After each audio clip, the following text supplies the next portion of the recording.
യുദ്ധം എന്നാൽ അതിർത്തിയിലെ വെടിയൊച്ചകൾ മാത്രമാണെന്ന് കരുതിയ കാലം കഴിഞ്ഞു. റഷ്യ യുക്രൈൻ യുദ്ധം അതിന്റെ 4ാം വർഷത്തിലേക്ക് കടക്കുമ്പോൾ ലോകത്തെ ഞെട്ടിക്കുന്ന വാർത്തകളാണ് റഷ്യൻ തലസ്ഥാനം മോസ്കോയിൽ നിന്ന് വരുന്നത്. പുടിന്റെ ശക്തമായ സുരക്ഷാ വലയങ്ങളെ ഭേദിച്ച് യുക്രൈനിന്റെ കില്ലർ ഡ്രോണുകൾ മോസ്കോയുടെ ആകാശത്ത് വട്ടമിട്ട് പറക്കുകയാണ്. വെറും ഒരു ഡ്രോൺ ആക്രമണമല്ല ഇത്. റഷ്യയുടെ അഭിമാനമായ 4 പ്രധാന അന്താരാഷ്ട്ര വിമാനത്താവളങ്ങളെയാണ് ഇത് നിശ്ചലമാക്കിയത്. വൻ ശക്തിയായ റഷ്യ പോലും ശരിക്കും ഒന്ന് വിറച്ചുപോയ നിമിഷങ്ങൾ. എന്താണ് മോസ്കോയിൽ ശരിക്കും സംഭവിച്ചത്? യുദ്ധത്തിന്റെ ഗതി മാറുന്നത് എങ്ങനെയാണ്? പരിശോധിക്കാം. റഷ്യ യുക്രൈൻ യുദ്ധം അതിന്റെ 4ാം വർഷത്തിലേക്ക് കടക്കുമ്പോൾ ആധുനിക യുദ്ധതന്ത്രങ്ങളുടെ ഭീകരതയും പ്രവചിക്കാൻ പോലും പറ്റാത്ത രീതികളും വെളിപ്പെടുത്തിക്കൊണ്ട് റഷ്യൻ തലസ്ഥാനമായ മോസ്കോയിൽ പുതിയൊരു പ്രതിസന്ധി ഉടലെടുത്തിരിക്കുകയാണ്. കഴിഞ്ഞ ഞായറാഴ്ച മോസ്കോയിലെ 4 പ്രധാന അന്താരാഷ്ട്ര വിമാനത്താവളങ്ങളും പൂർണ്ണമായും അടച്ചുപൂട്ടേണ്ടി വന്ന സാഹചര്യം കേവലം ഒരു താൽക്കാലിക തടസ്സമായി കാണാൻ കഴിയില്ല. മറിച്ച് ദൂരെയുള്ള അതിർത്തികളിൽ മാത്രം ഒതുങ്ങി നിൽക്കുമെന്ന് കരുതിയ ഒരു യുദ്ധം എങ്ങനെയാണ് ഒരു വൻ ശക്തിയുടെ ഹൃദയഭാഗത്ത് തന്നെ കടന്നു കയറുന്നത് എന്നതിന്റെ കൃത്യമായ സൂചനയാണിത്.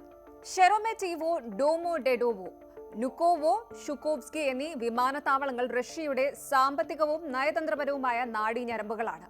അവ നിശ്ചലമാക്കുന്നത് ആഗോള വ്യോമയാന മേഖലയെ പോലും ബാധിക്കുന്ന ഗൗരവകരമായ വിഷയമായി മാറിയിരിക്കുന്നു. റഷ്യയുടെ സിവിൽ ഏവിയേഷൻ അതോറിറ്റിയായ റൊസാവിയാറ്റ്സിയ ഈ കടുത്ത തീരുമാനമെടുത്തത് യുക്രൈനിന്റെ ഭാഗത്തു നിന്നുണ്ടായ ശക്തമായ ഡ്രോൺ ആക്രമണങ്ങളെ തുടർന്നാണ്. വെറും 1 മണിക്കൂറിൽ 11-ലധികം ഡ്രോണുകളാണ് മോസ്കോയുടെ ആകാശത്തേക്ക് ഇരച്ചു കയറിയത്. റഷ്യൻ എയർ ഡിഫൻസ് സിസ്റ്റം ഇവയെ വെടിവെച്ചിട്ടെങ്കിലും തകർന്നു വീഴുന്ന ഡ്രോണുകളുടെ അവശിഷ്ടങ്ങൾ റൺവേകളിലും വിമാനങ്ങളിലും വീഴാനുള്ള സാധ്യത കണക്കിലെടുത്താണ് വിമാനത്താവളങ്ങൾ ലോക്ക്ഡൌൺ ചെയ്തത്. വിമാനത്താവളങ്ങൾ അടച്ചുപൂട്ടുകയല്ലാതെ റഷ്യൻ അധികൃതർക്ക് മുന്നിൽ മറ്റു വഴികൾ ഉണ്ടായിരുന്നില്ല. മുൻകാലങ്ങളിൽ യുദ്ധം കേവലം സൈനിക പോസ്റ്റുകളിൽ പരിമിതപ്പെട്ടിരുന്നെങ്കിൽ ഇന്നത് ഡ്രോണുകളുടെ രൂപത്തിൽ നഗരവാസികളുടെ സ്വൈരജീവിതത്തെയും അന്താരാഷ്ട്ര ഗതാഗതത്തെയും നേരിട്ട് ബാധിക്കുന്ന നിലയിലേക്ക് വളർന്നിരിക്കുകയാണ്. ആയിരക്കണക്കിന് യാത്രക്കാരാണ് എയർപോർട്ടുകളിൽ കുടുങ്ങിയത്. പല വിമാനങ്ങളും വഴിതിരിച്ചുവിടേണ്ടി വന്നു. ഇത് റഷ്യൻ ടൂറിസത്തിനും ഇക്കണോമിക്കും ഏൽപ്പിച്ച ആഘാതം ചെറുതല്ല. ഇവിടെ നമ്മൾ ശ്രദ്ധിക്കേണ്ട ഒരു പ്രധാന കാര്യം ഡ്രോൺ വാർഫെയർ ആണ്. കോടിക്കണക്കിന് രൂപ വിലയുള്ള മിസൈലുകളല്ല, മറിച്ച് വളരെ ചീപ്പായ എന്നാൽ മാരകമായ ഡ്രോണുകളാണ് യുക്രൈൻ ഇപ്പോൾ ഉപയോഗിക്കുന്നത്. ഒരേ സമയം കൂട്ടമായി ആക്രമിക്കുന്ന സ്വാം ഡോൺ സാങ്കേതികവിദ്യ ഏതൊരു വൻ ശക്തിക്കും വലിയ തലവേദനയാണ്. റഷ്യയെ പോലൊരു വൻ ശക്തിയുടെ സുരക്ഷാ കവചങ്ങളെ ഭേദിച്ചുകൊണ്ട് തലസ്ഥാന നഗരിയിലേക്ക് തന്നെ ഡ്രോണുകൾ എത്തുമ്പോൾ അത് യുക്രൈനിന്റെ വർദ്ധിച്ചു വരുന്ന സൈനിക സാങ്കേതികതയുടെയും പോരാട്ട വീര്യത്തിന്റെയും അടയാളമായി മാറുന്നു. റഷ്യൻ സൈന്യം അത്യാധുനികമായ വ്യോമ പ്രതിരോധ സംവിധാനങ്ങൾ ഉപയോഗിക്കുന്നുണ്ടെങ്കിലും ഒരേ സമയം വലിയ കൂട്ടമായി എത്തുന്ന ഡ്രോണുകളെ പൂർണ്ണമായും പ്രതിരോധിക്കുക എന്നത് ഏതൊരു സൈന്യത്തിനും വെല്ലുവിളി തന്നെയാണ്. ഓരോ ഡ്രോണും തകർക്കപ്പെടുമ്പോഴും നഗരമധ്യത്തിൽ അവ വീഴാനുള്ള സാധ്യത സുരക്ഷാ ഉദ്യോഗസ്ഥരെ ആശങ്കയിലാക്കി. ഈ സംഭവത്തിന്റെ രാഷ്ട്രീയവും തന്ത്രപരവുമായ വശങ്ങൾ നോക്കുമ്പോൾ യുക്രൈൻ അതിന്റെ യുദ്ധമുറയിൽ വരുത്തിയ മാറ്റം വ്യക്തമാണ്. റഷ്യയുടെ ഉള്ളിലുള്ള ഊർജ്ജ നിലയങ്ങൾ, സൈനിക ലോജിസ്റ്റിക് കേന്ദ്രങ്ങൾ എന്നിവ ലക്ഷ്യം വെക്കുന്നതിലൂടെ റഷ്യൻ ജനതയ്ക്കിടയിൽ യുദ്ധത്തിന്റെ പ്രത്യാഘാതങ്ങൾ എത്തിക്കാൻ യുക്രൈൻ ശ്രമിക്കുന്നു. ഈ നീക്കത്തിന് പിന്നിൽ വലിയൊരു സൈക്കോളജിക്കൽ വാർ തന്ത്രമുണ്ട്.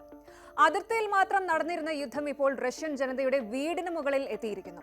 ഇത് റഷ്യൻ പൗരന്മാർക്കിടയിൽ ഒരു ഭീതി ഉണ്ടാക്കാൻ ലക്ഷ്യമിട്ടിട്ടുള്ളതാണ് എന്ന് ചുരുക്കം. എന്നാൽ ഇതിന് റഷ്യ നൽകുന്ന മറുപടിയും ഒട്ടും കുറവല്ല.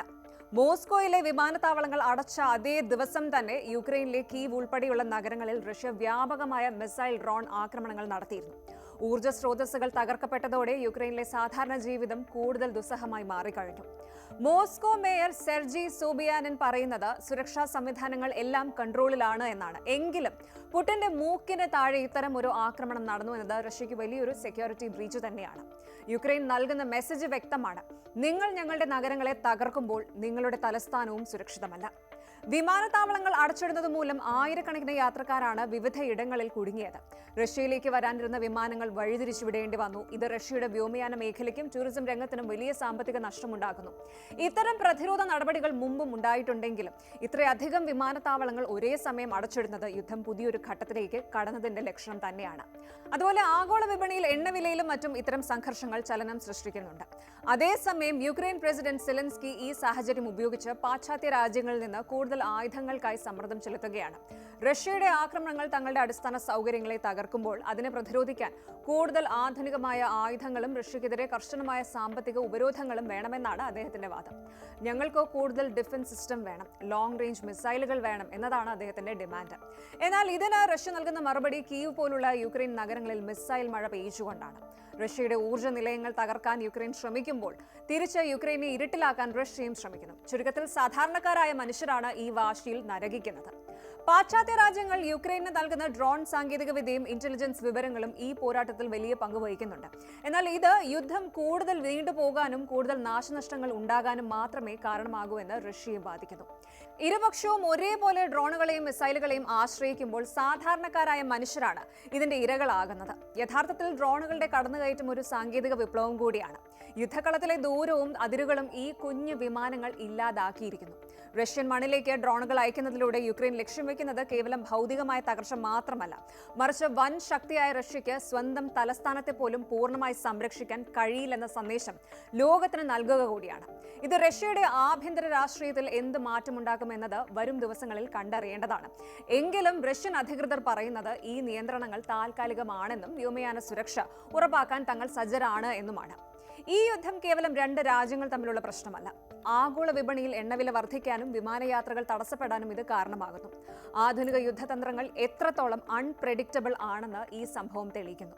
സാങ്കേതികവിദ്യ വളരുമ്പോൾ നാശത്തിന്റെ തീവ്രതയും കൂടുകയാണ്. മോസ്കോയിലെ ആകാശം ഇന്ന് പുകമറയിലാണെങ്കിൽ അത് നാളെ ലോകക്രമത്തെ തന്നെ ബാധിക്കുന്ന ഒന്നായി മാറിയേക്കാം. ഈ സംഘർഷം അവസാനമില്ലാതെ നീളുന്നത് ലോകക്രമത്തെ തന്നെ മാറ്റിമറിച്ചേക്കാം. ഒരു കാലത്ത് യുദ്ധങ്ങൾ അതിർത്തികളിൽ അവസാനിച്ചിരുന്നു. എന്നാൽ ഇന്നത്തെ ഡിജിറ്റൽ യുഗത്തിൽ വിവരസാങ്കേതിക വിദ്യയുടെയും ആളില്ലാ വിമാനങ്ങളുടെയും സഹായത്തോടെ ശത്രുവിന് എവിടെയിരുന്നും ആരെയും ആക്രമിക്കാമെന്ന അവസ്ഥ വന്നിരിക്കുന്നു.